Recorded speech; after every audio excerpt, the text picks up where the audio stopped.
مجھے تو آپ کی طرح کا شخص کوئی نظر ہی نہیں آتا. یعنی اس نے کمزور لفظوں میں کہا. حضرت صدیق اکبر حضور کے سامنے کھڑے ہوئے تو کہنے لگے محبوب تیرے جیسا حسین نظر کوئی نہیں آتا.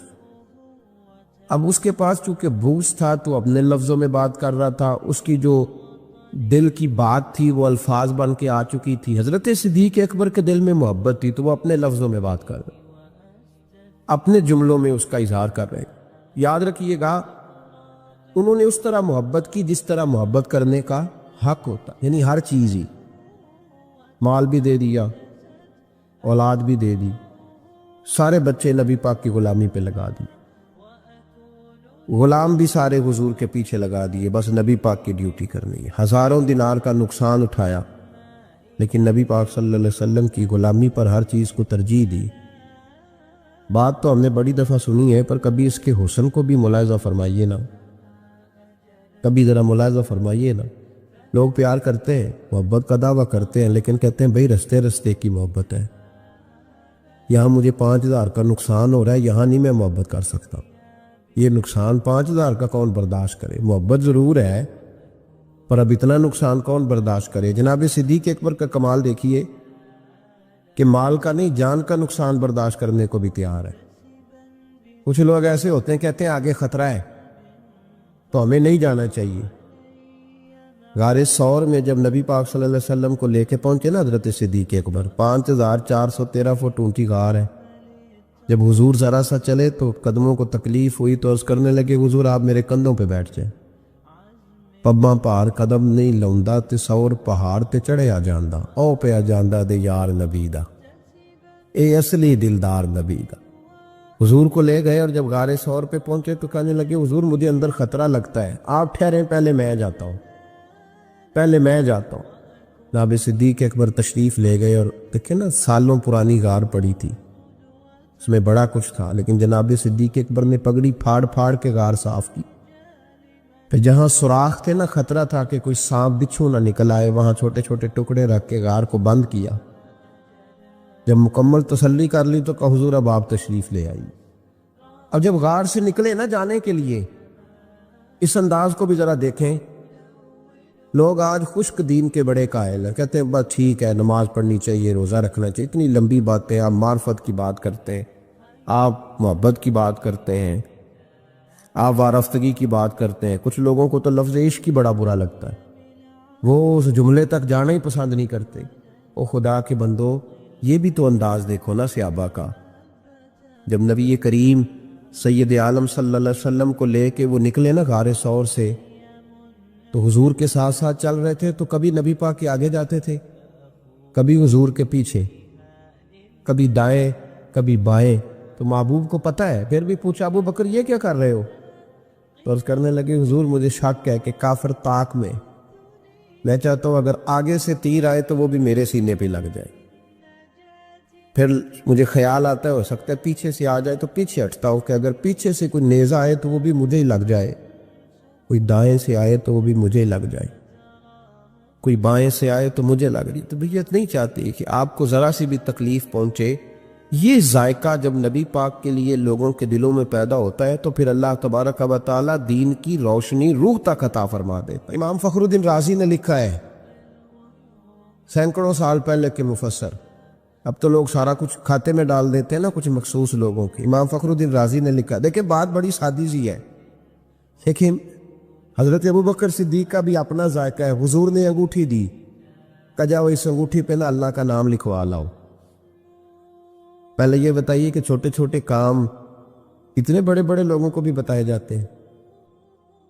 یہاں تو پانی پلانے کے لیے اور بندہ ہوتا ہے جو تھوڑا سیانا ہوتا ہے، وہ کہتا ہے یہ میری ڈیوٹی تو نہیں نا، میں تو صاحب ہوں، مجھے تو خود میں آیا ہوں مجھے پانی پلایا جائے، آپ یہ کیا کہہ رہے ہیں میں پانی پلاؤں؟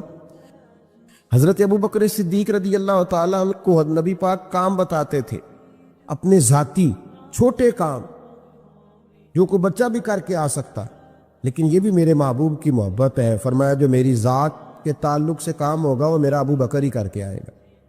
جناب صدیق اکبر کو انگوٹھی دی، فرمایا جاؤ اس پہ اللہ کا نام لکھوا لاؤ. امام فخر الدین رازی نے لکھا ہے جناب صدیق اکبر گئے، کہتے ہیں میں نے لکھنے والے سے کہا کہ اللہ کا نام لکھ دو. پھر میری طبیعت نے گوارا نہ کیا کہ صرف اللہ کا لکھا ہو. میں نے کہا یار اس طرح کرو ساتھ میرے مصطفیٰ کا بھی لکھ دو. حضور کا حکم کیا ہے؟ تو حضرت ابو بکر کیا کہتے ہیں؟ یہاں لوگوں کو بڑا شکوہ ہے، کہتے ہیں آپ جناب بڑھا کے حضور کی شان پہ اتنی بات کہو جتنی ہے، حد میں رکھو. اور میں نے کہا بیوقوف، تو حضور کی حد بتا دینا ہم وہیں تک رہ جائیں گے. بلغ العلا بے کمال ہی کشف الدجا بے جمال حسنت جمیع خصال صلو علیہ وآلہ. وہ حد بتا، ہم حد تک رہیں گے. نبی پاک صلی اللہ علیہ وسلم نے کہا میرا نام لکھو، اللہ کا نام لکھواؤ. جناب صدیق اکبر نے ساتھ حضور کا بھی لکھوا لیا. واپس لائے نا، حضور کو انگوٹھی دی تو اس پہ لکھا تھا اللہ، محمد اور ابو بکر. تو حضور نے فرمایا ابو بکر یہ تو نے کیا کیا ہے؟ میں نے کہا تھا اللہ کا لکھوا لا، تو میرا بھی لکھوا لایا اپنا بھی. جناب صدیق اکبر چونک گئے. امام فخر الدین رازی نے لکھا چونکے، عرض کرنے لگا یا رسول اللہ میں نے آپ کا نام تو لکھوایا ہے، میری طبیعت گوارا نہیں کرتی تھی کہ اللہ کا ہو اور آپ کا نہ ہو، خدا کا ذکر کرے ذکر مصطفیٰ نہ کرے، ہمارے منہ میں ہو ایسی زبان خدا نہ کرے. کہا حضور اللہ کا نام تو آپ نے کہا تھا اور میں نے ساتھ گوارا نہیں کیا کہ آپ کا نہ ہو، تو میں نے لکھوا لیا ہے، باقی اپنا میں نے نہیں لکھوایا. حضور واللہ میں نے نہیں لکھوایا. محبوب ابھی بات سو نہیں رہے تھے کہ جبریل امین حاضر ہو گئے. عرض کرنے لگے یا رسول اللہ رب فرماتا ہے ابو بکر گوارا نہیں کرتا کہ میرے نام سے آپ کا نام جدا ہو، تو رب گوارا نہیں کرتا کہ آپ کے نام سے ابو بکر کا نام جدا ہو. لہذا ابو بکر نے آپ کا لکھوایا ہے اور ابو بکر کا رب کریم نے لکھوا دیا ہے. تو بھائی محبت جب یہ روپ اختیار کرتی ہے تو اعلیٰ حضرت پھر بول اٹھتے ہیں، فرماتے ہیں اگر مصطفیٰ جیسا پیر کوئی نہیں تو پھر ابو بکر جیسا مرید بھی کوئی نہیں. حضرت ابو بکر صدیق سے کسی نے پوچھا آپ کی پسند کیا ہے؟ کہنے لگے ایک میری پسند یہ ہے کہ میری بیٹی مصطفیٰ کے گھر میں جائے اور حضور کی نوکری کرتی رہے. اور یا ابو بکر دوسری، فرمایا دوسری پسند یہ ہے کہ رب مجھے مال دیتا رہے اور میں محبوب کے قدموں پہ قربان کرتا رہوں. تو تیسری، فرمایا تیسری پسند یہ ہے کہ النظر الی وجہ رسول اللہ، حضور بیٹھے رہیں اور میں حضور کے چہرے کا دیدار کرتا رہوں. یہ میری پسند. انہوں نے اپنی زندگی ڈھال لی تھی نبی پاک کی غلامی، ڈھال لیا تھا اپنے آپ. اس لیے مطمع نظر ہی ایک تھا، زاویہ نگاہ ہی ایک تھا، سوچ ایک کی طرف رہتی تھی، دائیں بائیں جاتی نہیں. میرے بھائی جب محبت خالص کرنی ہے تو میرے ایسا فرمایا کرتے تھے کسی نے حضور کا عشق سیکھنا ہے تو جناب صدیق اکبر سے سیکھے، ان سے سیکھو حضور سے محبت کس طرح کرنی. انہوں نے غلامی کس طرح کا انداز. ایک دن بیٹھے بیٹھے نا ایسے مسجد میں بیٹھے ہوئے تھے تو اچانک اٹھے، ہوش مند آدمی تھے، دانا آدمی تھے، بڑی ڈیوٹی کرنے اٹھے. تو جو ملک شام کی طرف رستہ جاتا تھا نا مدینے کا، اس رستے جانے لگے. امیر المومنین حضرت ابو بکر صدیق جاتے جا رہے ہیں. تھوڑی دیر گزری تو کچھ صحابہ نے کہا حضور آپ کدھر جا رہے ہیں؟ ہم بھی پیچھے پیچھے، کدھر جانا؟ تو پلٹے تو رو پڑے. کہنے لگے ایک دفعہ نبی پاک صلی اللہ علیہ وسلم کئی دن کے بعد نظر نہیں آئے تھے، پھر حضور ادھر سے تشریف لائے تو میرے دل میں خیال آیا شاید آج بھی حضور ادھر سے آ جائے.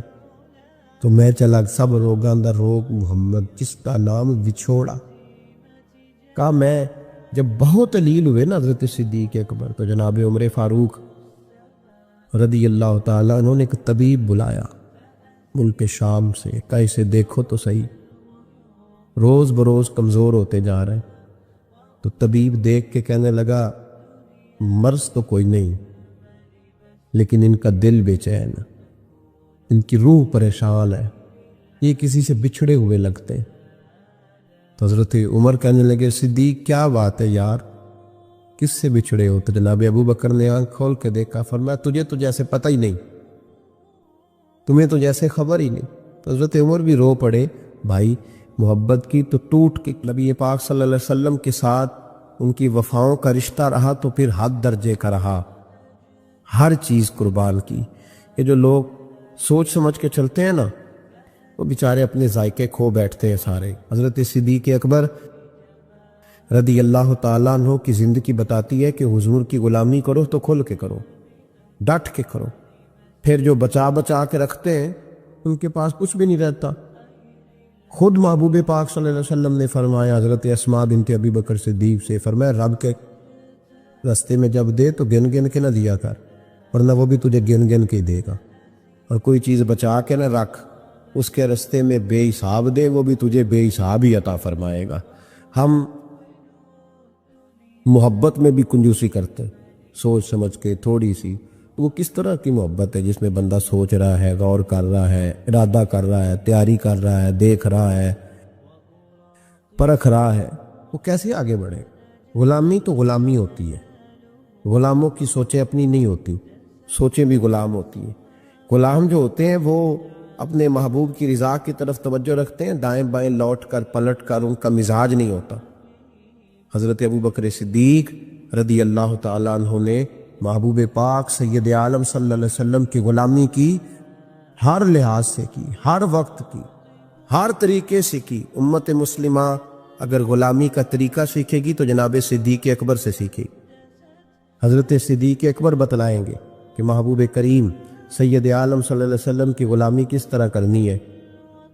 جب رات تھی نا بدر کی تو کافروں کا سب سے بڑا نشانہ یہ تھا اسی طرح حضور کو شہید کیا جائے۔ وہ پورا فوکس کیے ہوئے تھے کہ نبی پاک صلی اللہ علیہ وسلم کو شہید کرنا، پوری توجہ تھی۔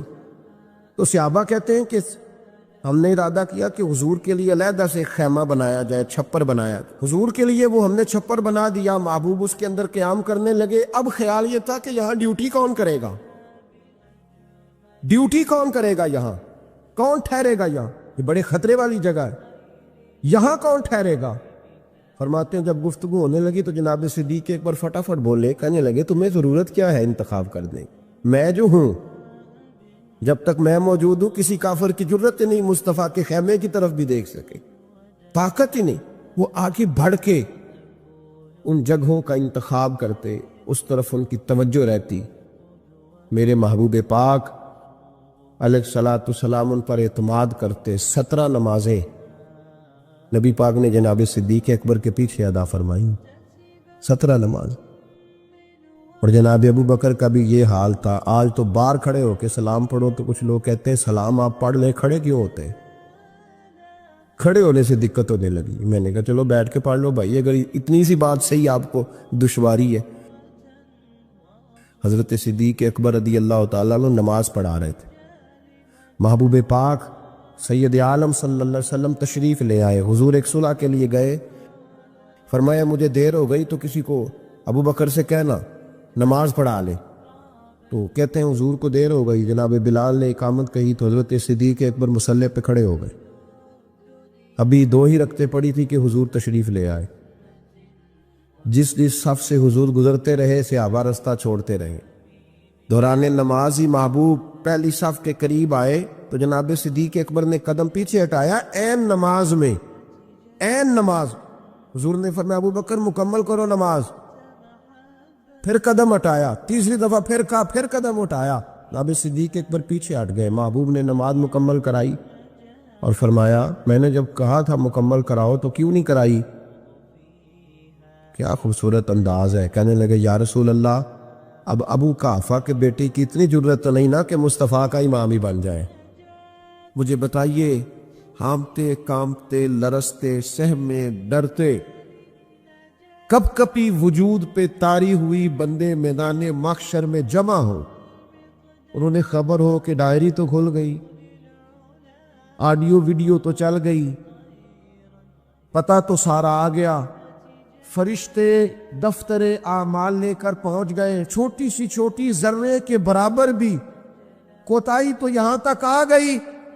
بندہ ڈرے کانپے اور اچانک آواز کرم آئے، ان اللہ یغفر الذنوب جمیعا، بے شک اللہ سارے گناہوں کو معاف فرمانے والا ہے۔ تو کیفیت کیا ہے، انداز کیا ہے؟ اس وقت انسان کے دل کو جو تسلی ہوتی ہے وہ تسلی کیا؟ ان اللہ یغفر الذنوب جمیعا، بے شک اللہ سب گناہوں کو بخش دیتا۔ دوستو شدید بے سکون، بے چین، مضطرب، الجھے خیالات سخت بیمار، سخت کمزور، مالی مشکلات کا شکار لوگ، جسمانی بیماریوں سے لڑنے والے لوگ، اور رشتہ داروں اور احباب اور ان کی بے وفائیوں کا شکوہ کرنے والے لوگ، اگر ان ساری تکلیفوں سے نکلنا چاہیں تو حل ایک ہی ہے، ادھر ادھر نہ دیکھیں، اپنے رب کی رحمت کی طرف دیکھیں، اپنے کریم مالک کے کرم پر توجہ کرے، اور یہ ذہن بنائے کو کتنا بھی بیمار ہو، جب رب شفا دینا چاہے کوئی کتنا۔ اور پھر حضور نے ایک بات ارشاد کی، کچھ باتیں ایسی ہیں جن کو بیان کرتے ہوئے نا گہرائیاں ساری ختم ہو جاتی ہے کہ اس سے زیادہ گہری بات کیا ہو سکتی، رانائیاں اور رنگ سارے مان پڑ جاتے ہیں کہ اب اس میں جلوے اور کتنے بھرے جا سکتے تھے۔ ساری انسان کی سوچیں اور وسعتیں اچانک سمٹنے لگتی ہے کہ یار اتنی بڑی بات، یہ ذرا انداز دیکھیے حضور کا بیان کرنے کا۔ نبی پاک علیہ السلام فرماتے ہیں جب قیامت والے دن اللہ ان لوگوں کو اجر عطا کرے گا نا جن پر دنیا میں مشکلات آتی رہی، تو فرمایا وہ لوگ سوچیں گے کہ یہ تو مشکلات تھوڑی تھی، کاش کبھی زیادہ آ جاتی نا، کاش ہمارے وجود کینچیوں سے کاٹ دیے جاتے۔ وہ لوگ سوچیں گے، اور وہ بھی سوچیں گے جن پر مشکلات نہیں آئی تھی کہ کاش کبھی ہم بھی اس چکی سے پس کے آتے نا۔ اس سے زیادہ بھی کوئی اجر ہو سکتا ہے کہ رب کہتا ہے ان اللہ مع الصابرین، جو مصیبت پہ صبر کر دے اللہ اس کے ساتھ ہے۔ معیت الہی اس شخص کو نصیب ہو رہی، رحمت خداوندی سے کبھی نظر نہ ہٹائے۔ آتی رہتی ہیں مشکلات، آتے رہتے ہیں دکھ، ہو جاتی ہے غلطیاں، کمزور ہے انسان، کر بیٹھتا ہے گناہ بھی، لیکن ایک گناہ میرا ماں پیو ویکھے، ایک گناہ میرا ماں پیو ویکھے تے دیوے دیش نکالا، کہ لاکھ گناہ میرا مولا ویکھے تے پردے پاون والا، ڈھال دیتا ہے رحمت کا پردہ، کرم ہو جاتا ہے۔